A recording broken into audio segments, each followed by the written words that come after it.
어머니, 이제 집착 좀 그만하세요. 그 가게 우리 거예요. 며느리가 제 앞에서 차갑게 내뱉은 말이었습니다. 30년 지켜온 제 국수집을 우리 거라고요? 수진아, 그게 무슨 말이니? 어머니, 도장으로 이미 다 처리했어요. 몰랐죠? 그 순간 제 다리에 힘이 풀렸습니다. 도장, 제 도장을 몰래? 미안해요, 엄마. 나 너무 급했어. 옆에서 아들이 무릎 꿇고 울었습니다. 어쩌다 이렇게 됐을까요? 시작은 며느리가 제 김치를 쓰레기통에 버리던 그날부터였습니다. 저는 30년간 이 시장 한 구석에서 국수집을 운영해온 박금자입니다. 올해 67. 남편 잃고 혼자 아들 하나 대학까지 보냈죠. 그 아들이 이제 결혼해서 손주까지 낳았으니 제 인생도 이제 좀 편할 줄 알았어요. 새벽 5시, 저는 늘 그렇듯 가게 문을 열었습니다. 멸치 육수 끓이는 김이 모락모락 피어오르고 익숙한 국수 반죽 냄새가 가게를 채웠죠. 이 냄새가 좋아서 30년을 버텼습니다. 그날도 평범한 하루가 될 줄 알았어요. 어머니, 이 그릇은 너무 촌스러워요. 며느리 수진이가 주방을 휙 둘러보며 말했습니다. 제가 아끼던 꽃무늬 사기 그릇들을 보며 코웃음을 쳤죠. 손님들은 그릇 보러 오는 게 아니라 맛 보러 오는 거야.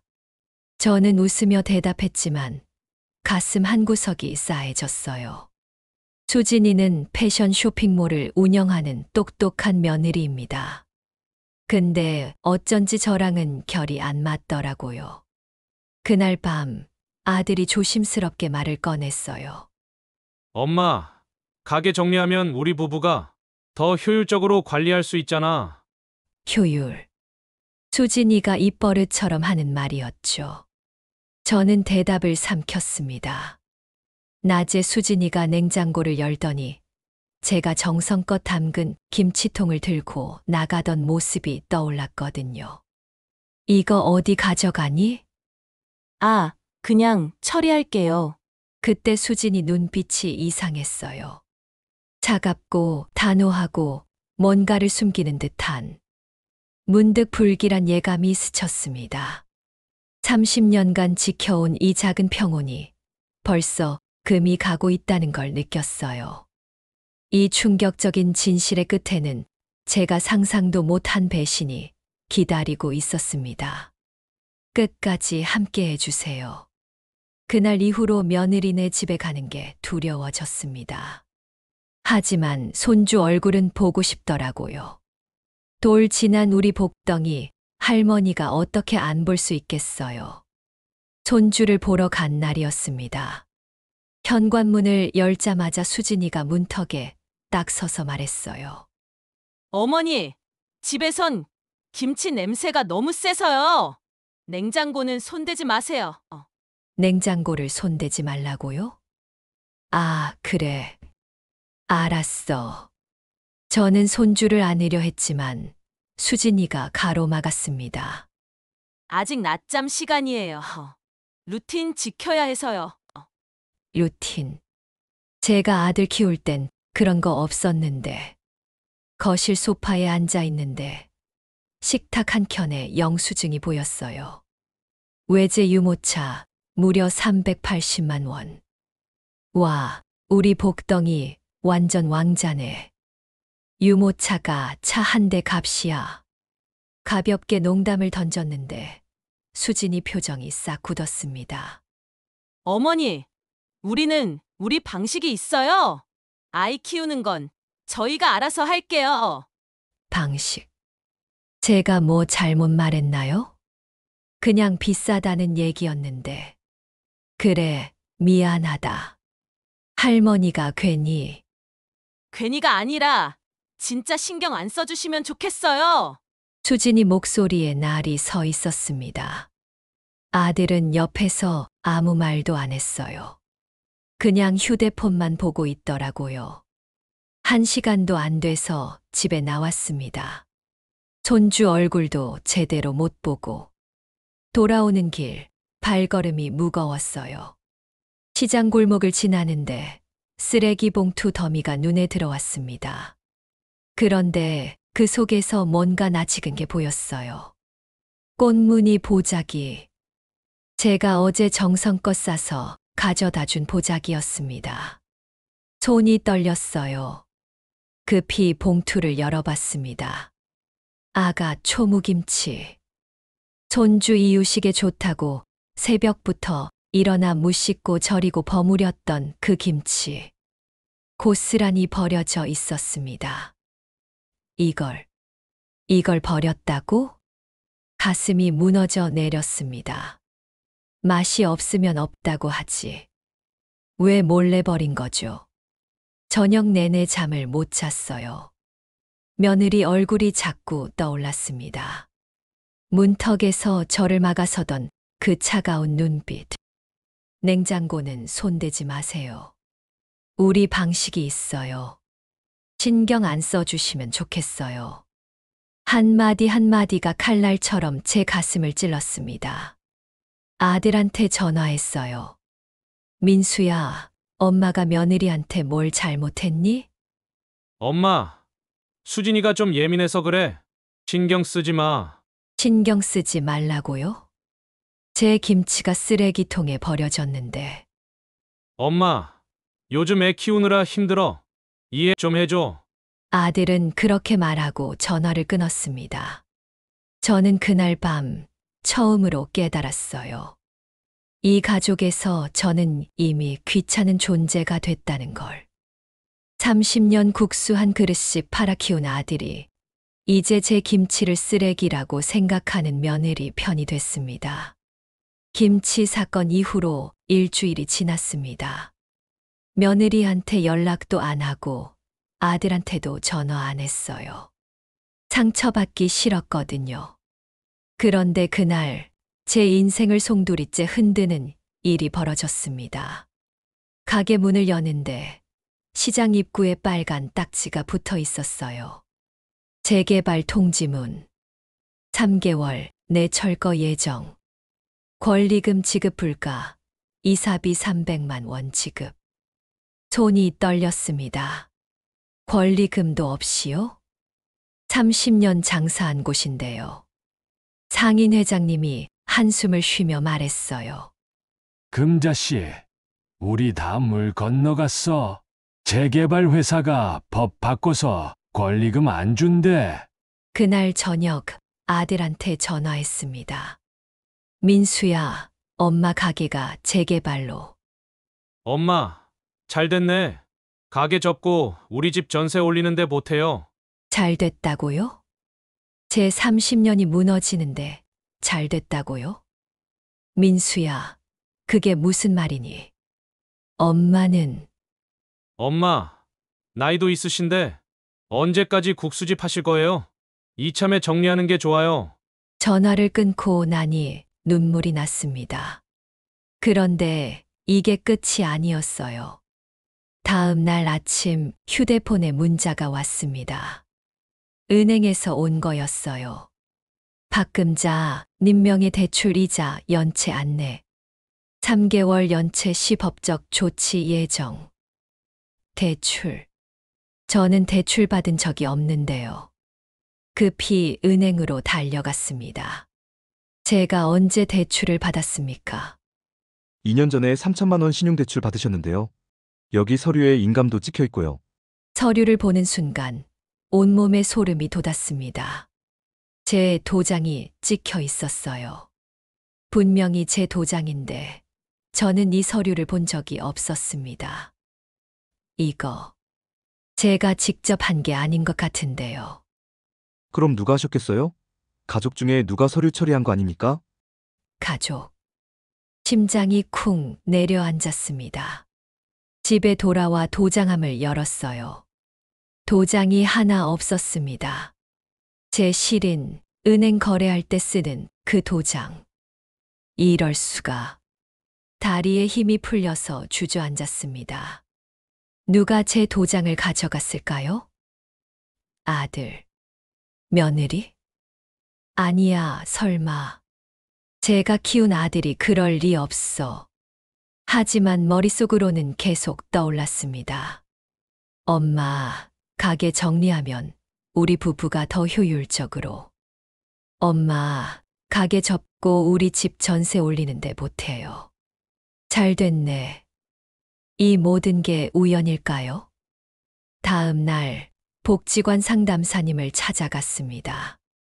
선생님, 제가 모르는 대출이 제 명의로 나왔어요. 어머니, 혹시 가족 중에 누가 서류 처리했을 가능성은 없으세요? 그게 아들이 말이 목에 걸렸습니다. 인정하기 싫었거든요. 제가 30년 동안 국수 한 그릇씩 팔아서 키운 아들이 저를 이용했다는 걸. 어머니, 명예도용은 범죄예요. 경찰에 신고하셔야 해요. 아니에요. 아직 확실하지 않아요. 저는 그렇게 말했지만 이미 알고 있었어요. 제 아들이 했다는 걸. 그날 밤 저는 처음으로 결심했습니다. 진실을 알아내야 한다고. 설령 그게 제 가슴을 찢는 일이라 해도. 30년 국수집도 노후 자금도 이제 아무것도 남지 않았습니다. 그런데 더 무서운 건 제가 믿었던 가족마저 무너지고 있다는 거였어요. 진실을 알아야 한다고 결심했지만 어디서부터 시작해야 할지 막막했습니다. 아들을 의심하고 싶지 않았거든요. 하지만 증거를 찾아야 했어요. 제 인생을 지키기 위해서. 다음 날 저는 시장 상인회장님을 찾아갔습니다. 회장님, 우리 가게 앞 CCTV 좀 볼 수 있을까요? 금자 씨, 무슨 일이야? 제가 확인하고 싶은 게 있어서요. 회장님은 흔쾌히 사무실로 데려가 주셨어요. CCTV 화면을 돌렸습니다. 일주일 전, 그날 밤 영상이었어요. 제가 며느리한테 가져다 준 김치 보자기. 그걸 버린 사람을 확인하고 싶었습니다. 화면 속에서 누군가 제 가게 앞을 지나갔어요. 한밤중 11시쯤이었습니다. 그런데 그 사람은 수진이가 아니었어요. 낯선 중년 여성이었습니다. 이 사람이 누구지? 회장님이 화면을 확대했습니다. 이 사람. 요즘 시장에 자주 오는 사람인데, 누구 어머니래? 누구 어머니? 며칠 뒤 그 답을 알게 됐습니다. 시장 입구에서 상인들이 웅성거리고 있었어요. 야, 저 사람 또 왔어. 뭐 하러 온 거야, 또? 그때 한 중년 여성이 큰 소리로 떠들고 있었습니다. 여기 재개발되면 우리 딸 가게가 들어올 거예요. 이해 좀 하세요. 그 목소리 CCTV에서 본 그 사람이었습니다. 저는 천천히 다가갔어요. 실례지만 따님이 누구신가요? 여성이 저를 흘겨봤습니다. 왜요? 최수진이요. 우리 딸 패션 쇼핑몰 하는. 심장이 멎는 줄 알았습니다. 수진이 어머니? 그럼 혹시 여기 김치 버린 것도? 아, 그거요? 우리 딸이 시어머니 김치가 너무 냄새나서 스트레스래요. 그래서 제가 대신 버렸죠. 뭐 어때서요? 대놓고 말하더라고요. 아무렇지도 않게 제 정성이 담긴 김치를 쓰레기라고. 당신이 무슨 권리로? 권리? 우리 딸 시어머니 때문에 우울증 걸릴 뻔했어요. 자꾸 집에 오고 냉장고 뒤지고. 주변 상인들이 수군거렸습니다. 그때 수진이 어머니가 휴대폰을 꺼내 보더니 제게 보여줬어요. 문자 메시지였습니다. 엄마, 시어머니가 자꾸 집에 와요. 냉장고도 계속 열어보고 스트레스 받아 죽겠어요. 알았어. 엄마가 처리할게. 시어머니 멀리하게 해줄게. 저는 그 메시지를 보는 순간 깨달았습니다. 김치를 버린 건 우연이 아니었어요. 계획적으로 저를 배제하려는 작전이었던 거예요. 당신이 다 시킨 거였군요. 시킨 게 아니라 도운 거죠. 우리 딸이 편하게 살 수 있게요. 수진이 어머니는 당당했습니다. 오히려 제가 잘못한 것처럼 말했어요. 시어머니면 며느리 눈치 좀 보세요. 요즘 누가 그렇게 들러붙어요? 상인 회장님이 끼어들었습니다. 아니, 그래도 그렇지. 어떻게 남의 물건을 함부로. 남의 물건? 우리 사돈 거잖아요. 가족끼린 그럴 수도 있죠. 저는 더 이상 듣고 싶지 않았어요. 그 자리를 떠났습니다. 집으로 돌아오는 길, 머릿속이 복잡했습니다. 수진이 혼자 한 게 아니었어요. 뒤에서 장모가 조종하고 있었던 거죠. 그날 저녁, 저는 법률구조공단에 전화했습니다. 여보세요. 명예도용 관련해서 상담 좀 받고 싶은데요. 네, 어머니. 어떤 상황이신가요? 제 명의로 대출이 나갔는데 제가 한 게 아니에요. 그리고 제 도장도 없어졌고요. 가족 중에 의심되는 분이 계신가요? 한참을 망설였습니다. 그리고 천천히 입을 열었어요. 제 아들이요. 그 말을 내뱉는 순간 눈물이 왈칵 쏟아졌습니다. 상담사가 조용히 말했어요. 어머니, 힘드시겠지만 증거를 모으셔야 해요. 은행 서류, 도장 분실 신고, 모든 증거를요. 네, 알겠습니다. 전화를 끊고 저는 오래 울었습니다. 30년 전 남편 장례식 이후로 처음 우는 것 같았어요. 하지만 눈물을 닦고 일어났습니다. 이제 싸워야 했으니까요. 다음 날 저는 은행으로 갔습니다. 대출 서류 사본 좀 받을 수 있을까요? 그리고 당시 처리한 직원분 만날 수 있나요? 네, 잠시만 기다려주세요. 창구 직원이 서류를 가져왔어요. 그리고 당시 담당 직원을 불러줬습니다. 저기요, 2년 전에 제 대출 처리했던 분이시죠? 아, 네. 근데 무슨 일이세요? 혹시 그때 제가 직접 왔었나요? 직원이 고개를 갸웃했습니다. 아니요, 아드님이 오셨는데요. 위임장 가져오셔서 대리로 처리했어요. 위임장. 그 위임장 제가 쓴 게 아닌데요. 직원의 얼굴이 굳었습니다. 네? 그럼. 이건 큰일인데요. 증거를 확보했습니다. 아들이 제 명의를 도용했다는 결정적 증거. 손이 떨렸지만 저는 그 서류를 가방에 넣었어요. 이제 아들을 만나야 했습니다. 김치를 버린 건 장모였고 명의를 도용한 건 아들이었습니다. 이제 진실과 마주할 시간이었어요. 은행에서 나오는 길, 다리가 후들거렸습니다. 아들이 위임장을 위조했다는 게 확인됐어요. 이제 직접 물어봐야 했습니다. 왜 엄마한테 이랬니? 그날 저녁 아들네 집으로 찾아갔습니다. 초인종을 눌렀어요. 문이 열리고 수진이가 나왔습니다. 어머니, 왜 오셨어요? 연락도 없이. 민수 있니? 할 얘기가 있어서. 지금은 안 돼요. 애 재우는 시간이라. 수진아. 제 목소리가 떨렸습니다. 지금 당장 민수 불러줘. 안 그러면 여기서 소리 지를 거야. 수진이 표정이 굳었어요.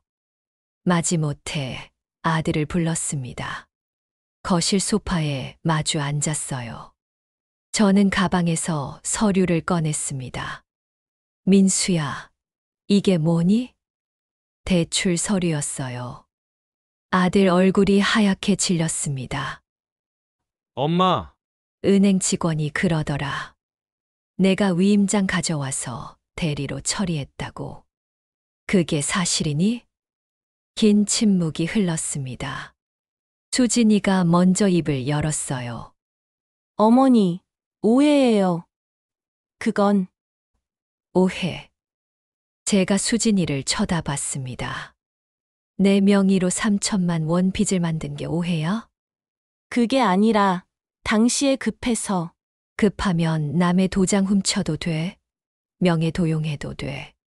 목소리가 커졌습니다. 아들이 고개를 들었어요.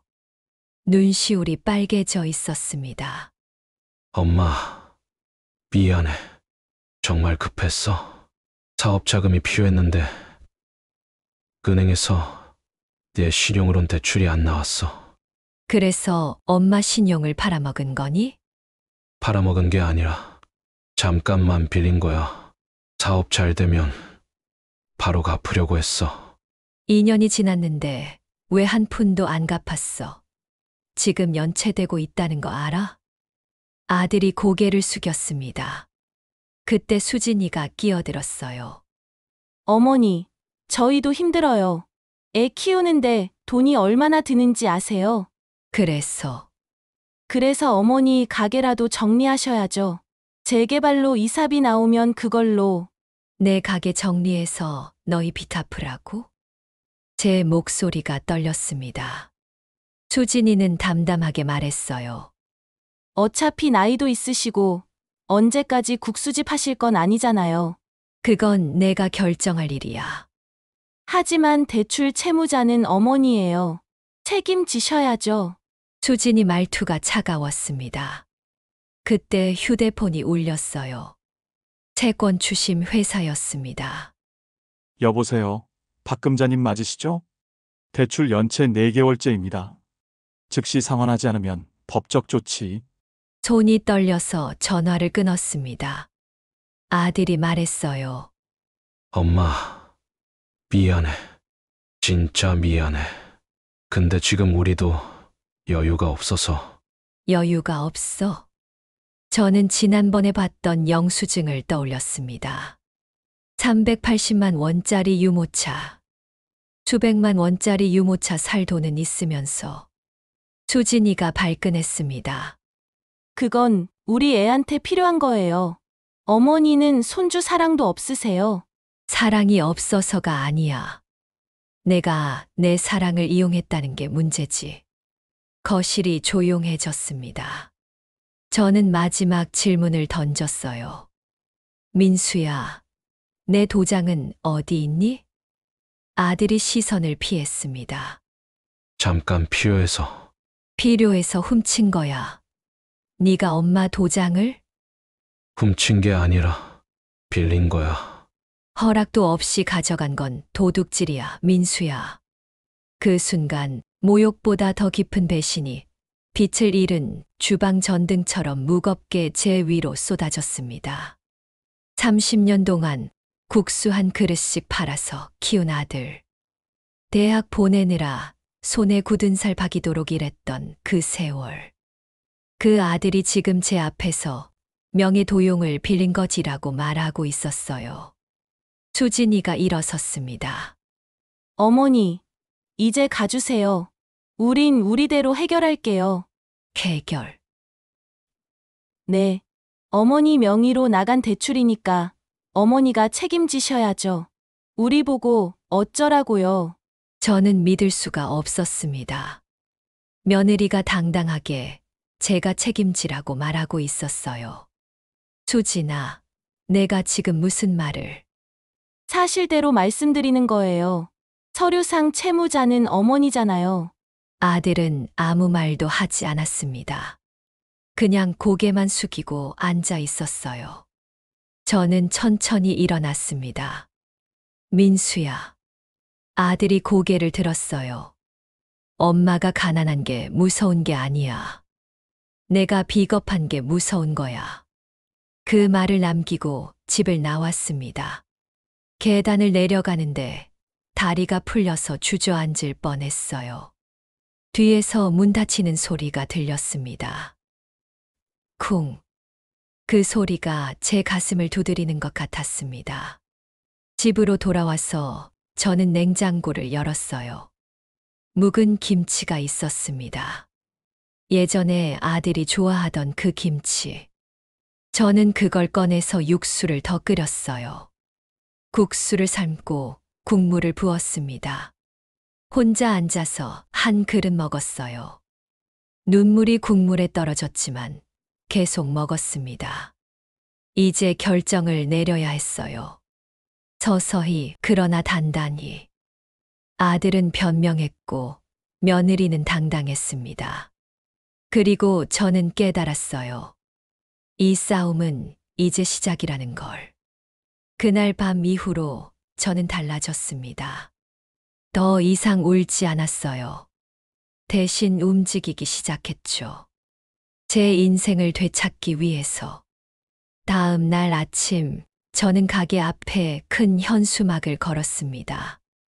30년 전통 국수집, 재개발 전 마지막 무료 나눔. 상인 회장님이 놀라서 달려왔어요. 금자씨, 이게 무슨 짓이야? 공짜로 나눠주면 어떡해? 회장님, 저 어차피 문 닫을 거잖아요. 마지막으로 이 동네 사람들한테 보답하고 싶어요. 하지만 괜찮아요. 제가 30년 동안 이 동네에서 받은 사랑, 이렇게라도 갚고 싶어요. 사실은 계산이 있었습니다. 무료 나눔 소식이 퍼지면 사람들이 모일 거예요. 그러면 재개발 문제가 주목받을 거라고 생각했죠. 예상은 적중했습니다. 다음 날부터 손님들이 몰려왔어요. 어머니, 진짜 공짜예요? 그럼 마음껏 드세요. 에구, 이 인심 좋으신 분이 가게 문 닫는다니 안타깝네. 소문이 퍼졌습니다. SNS에 사진이 올라갔어요. 재개발로 쫓겨나는 30년 국수집의 마지막 선물. 그러자 지역 신문사에서 연락이 왔습니다. 어르신, 취재 좀 해도 될까요? 네, 좋아요. 기자가 와서 제 이야기를 들었어요. 30년 국수집, 남편 잃고 혼자 아들 키운 이야기. 그리고 재개발로 권리금도 없이 쫓겨나는 이야기. 재개발 보상이 너무 불공정해요. 30년 장사한 사람들한테 이사비 300만 원만 주고 내쫓는다는 게 말이 됩니까? 기자가 고개를 끄덕였습니다. 기사 잘 쓸게요, 어르신. 며칠 뒤 기사가 났습니다.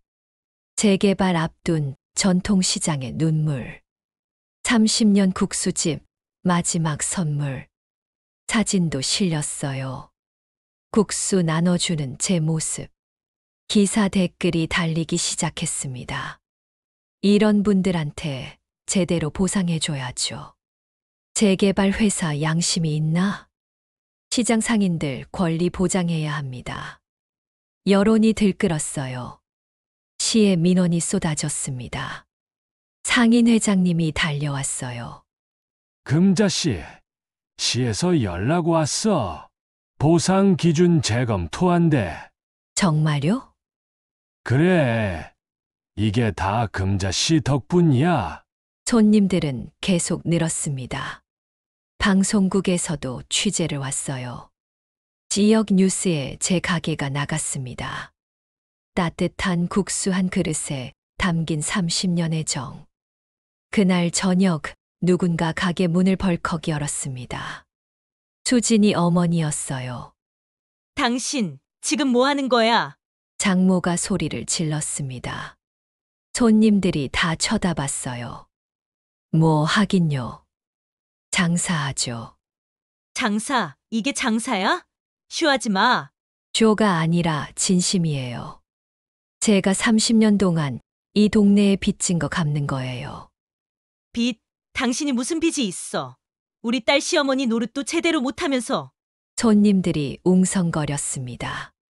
그때 한 손님이 끼어들었어요. 아니, 저분이 뭐라고 하는 거예요? 모르겠어요. 갑자기 와서 장모가 제 앞으로 다가왔습니다. 당신 때문에 우리 딸이 얼마나 힘들어하는지 알아? 시어머니가 맨날 들러붙어서. 들러붙은 게 아니라 손주 보러 간 거예요. 손주 보러? 냉장고 뒤지러 간 거지. 우리 딸 스트레스로 우울증 걸릴 뻔했어. 제가 침착하게 말했습니다. 그래서 제 김치를 쓰레기통에 버린 거죠. 손님들이 숨을 죽였어요. 장모 얼굴이 빨개졌습니다. 그건. 냄새가 너무 나서. 냄새가 나서 남의 정성을 쓰레기로 만들어도 된다고 생각하세요. 남이 아니라 식구잖아. 식구면 더 존중해야죠. 그때 가게 뒤에서 또 누군가 나타났습니다. 수진이었어요. 얼굴이 창백했습니다. 엄마, 그만해요. 수진아, 넌 왜 여기 와? 수진이 떨리는 목소리로 말했습니다. 어머니, 죄송해요. 모두가 놀랐습니다. 저도 놀랐어요. 수진이가 눈물을 글썽이며 말을 이었어요.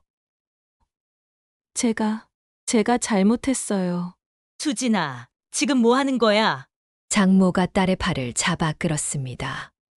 하지만 수진이는 고개를 저었어요. 엄마가 시켰어요. 시어머니를 멀리하라고, 냉장고 트집 잡으라고, 김치 버리라고. 숨소리조차 들리지 않았습니다. 엄마가 계속 말했어요. 시어머니 때문에 내 인생 망친다. 멀리해야 너희가 편하다. 그래서 저도 그렇게 했어요. 수진이가 저를 봤습니다.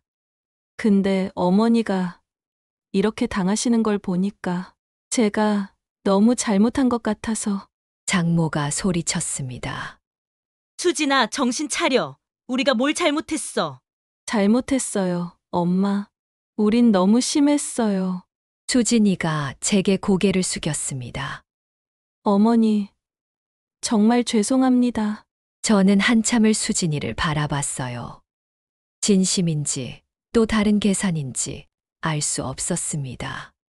하지만 일단 첫 번째 벽이 무너졌어요. 며느리가 장모의 조종을 인정한 거니까요. 손님들이 박수를 쳤습니다. 장모는 황급히 가게를 빠져나갔어요. 수진이는 그 자리에 서서 울고 있었습니다. 저는 조용히 말했어요. 수진아, 진심이라면 증명해야 해. 말만으론 안 돼. 네, 알겠습니다. 그날 밤 가게 문을 닫고 집에 돌아왔어요. 첫 번째 반전이었습니다. 며느리의 배후엔 장모가 있었고 수진이는 그 조종에 따랐던 거죠. 하지만 저는 알고 있었습니다. 이게 끝이 아니라는 걸. 진짜 문제는 따로 있었으니까요. 아들의 명예 도용. 그건 아직 해결되지 않았습니다. 한 가지 진실이 드러났지만 더 큰 진실은 아직 숨어 있었습니다. 수진이의 고백 이후 며칠이 조용히 지나갔습니다. 하지만 제 마음은 편하지 않았어요. 진짜 문제는 아직 해결되지 않았으니까요. 아들의 명예 도용 3천만 원 빚. 일주일 후 법률구조공단에서 연락이 왔습니다. 어머니, 대출 서류 분석 결과 나왔습니다. 어떻게 됐나요? 인감이 스캔 후 컬러 출력된 흔적이 명확합니다. 이건 위조예요. 손이 떨렸습니다.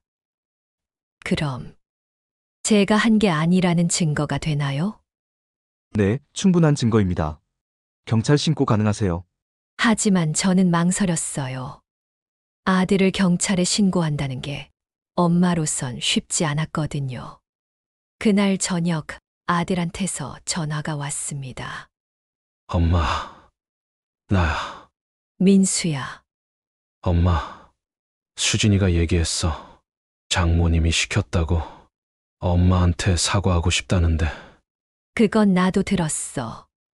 그러니까 엄마도 이해 좀 해줘. 우리도 힘들었어. 이해. 저는 천천히 말했습니다. 민수야, 엄마가 법률구조공단에서 서류 분석 받았어. 전화 넘어가 조용해졌어요. 인감이 위조됐대. 스캔해서 출력한 거래. 은행 직원도 증언했고. 엄마, 내가 했지. 긴 침묵이 흘렀습니다. 엄마, 미안해. 나 정말 급했어. 2년 전에 급했던 게 왜 지금까지 한 푼도 안 갚았니? 사업이 생각보다 안 풀려서.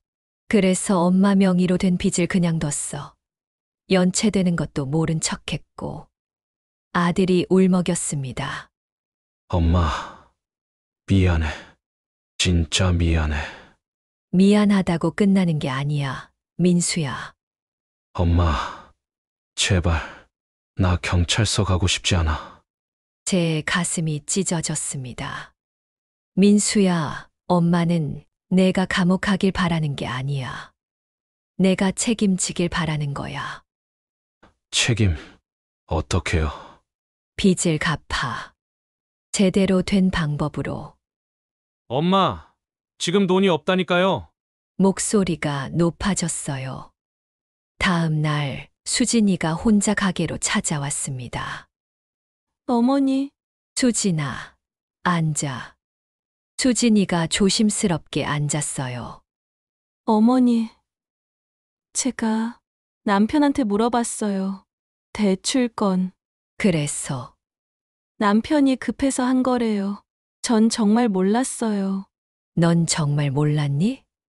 수진이가 고개를 숙였습니다. 아니요. 알긴 알았어요.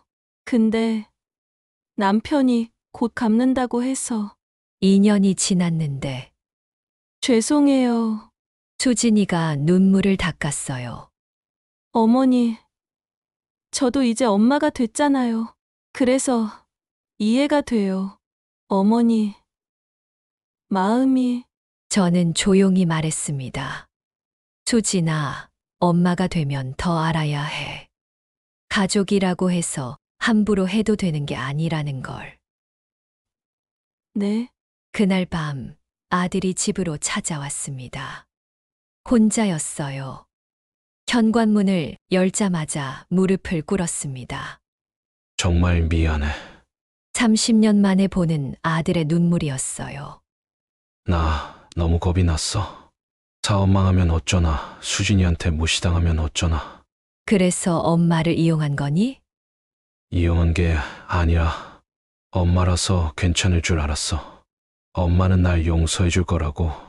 제 눈에서도 눈물이 흘렀습니다. 민수야, 엄마가 내가 가난한 게 아니라 비겁한 게 무섭다고 했지. 네, 지금 네가 비겁한 거야. 책임은 회피하고 용서만 구하잖아. 아들이 얼굴을 들었어요. 엄마 하나 어떻게 해야 돼? 빚을 갚아. 제대로. 방법은 내가 찾아. 엄마가 대신 해줄 순 없어. 아들이 고개를 끄덕였습니다. 진실이 모두 드러났습니다. 하지만 이제부터가 진짜 시작이었어요. 그날 이후 아들은 달라졌습니다. 변명 대신 행동하기 시작했어요. 2달 후 아들이 다시 찾아왔습니다. 이번엔 서류 뭉치를 들고 왔어요. 엄마, 이거? 대출 상환 계획서였습니다. 부업 시작했어. 밤에 대리운전하고 주말엔 배달 알바해. 매달 50만 원씩 갚을게. 민수야, 3천만 원이면 5년 걸려. 근데 엄마, 끝까지 갚을게. 약속해. 처음으로 아들 눈에서 진심을 봤습니다. 그 무렵 시에서 재개발 보상안이 나왔어요. 권리금 일부 인정, 이사비 추가 지원. 제가 받은 보상금은 5천만 원이었습니다. 가게 권리금까지 합치면 넉넉한 금액이었어요. 상인 회장님이 말했습니다. 금자씨, 이게 다 당신 덕분이야. 당신이 싸워줘서 우리 모두 혜택 봤어. 아니에요, 회장님. 다 같이 싸웠잖아요. 보상금을 받고 저는 작은 작업실을 얻었습니다. 복지관 근처 조그만 공간이었어요. 간판을 달았습니다. 시니어 국수학교. 어르신들에게 국수 만드는 법을 가르쳐 드리기 시작했어요. 국물은 급히 끓이지 말고 천천히. 사람도 그래요. 급하게 재촉하면 관계가 타버려요. 수강생 한 분이 웃으며 말했습니다. 선생님은 인생 선생님이네요. 국수 선생님이에요.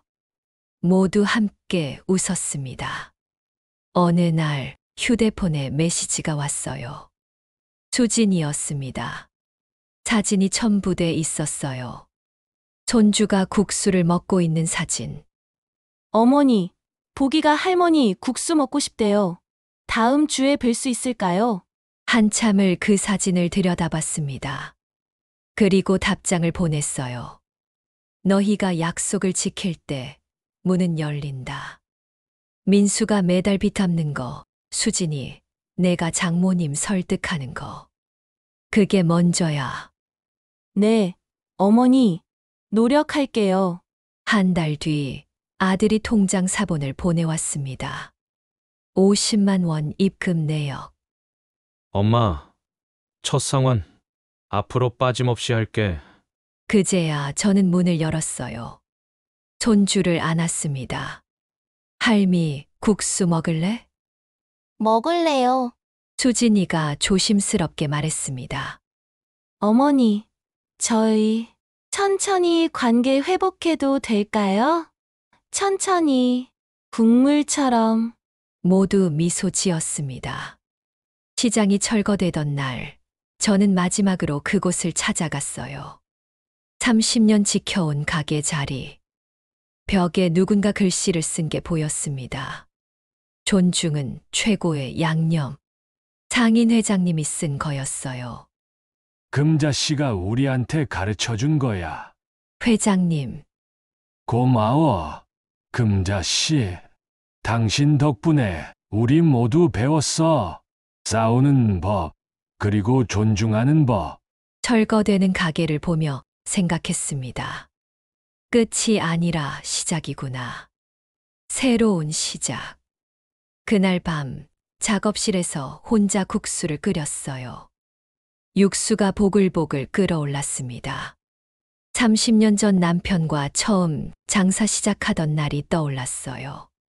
여보, 우리 국수집 대박 날까요? 대박은 나중 문제고 정성껏 하면 돼. 그래요, 정성. 그게 전부였어요. 국수도, 사람도, 가족도. 정성과 존중이면 충분했습니다. 여러분, 긴 이야기 끝까지 들어주셔서 감사합니다. 오늘 이야기를 통해 여러분께 드리고 싶은 말이 있어요. 첫째, 가족이라고 해서 모든 게 용서되는 건 아닙니다. 가족일수록 더 존중하고 책임져야 해요. 둘째, 나이 들었다고 포기하지 마세요. 금자 할머니는 67세에 새로운 시작을 했습니다. 셋째, 작은 목소리도 모이면 세상을 바꿀 수 있어요. 한 그릇의 국수가 재개발 보상을 바꿨듯이요. 마지막으로, 관계는 급하게 끓이면 타버립니다. 천천히 정성껏 존중하며 끓여야 해요. 오늘의 한마디 기억해 주세요. 존중은 최고의 양념입니다. 시청자 여러분께 질문 하나 드립니다. 가족 안에 가장 중요한 건 무엇이라고 생각하시나요? 댓글로 여러분의 생각을 나눠주세요. 오늘도 함께 해주셔서 감사합니다.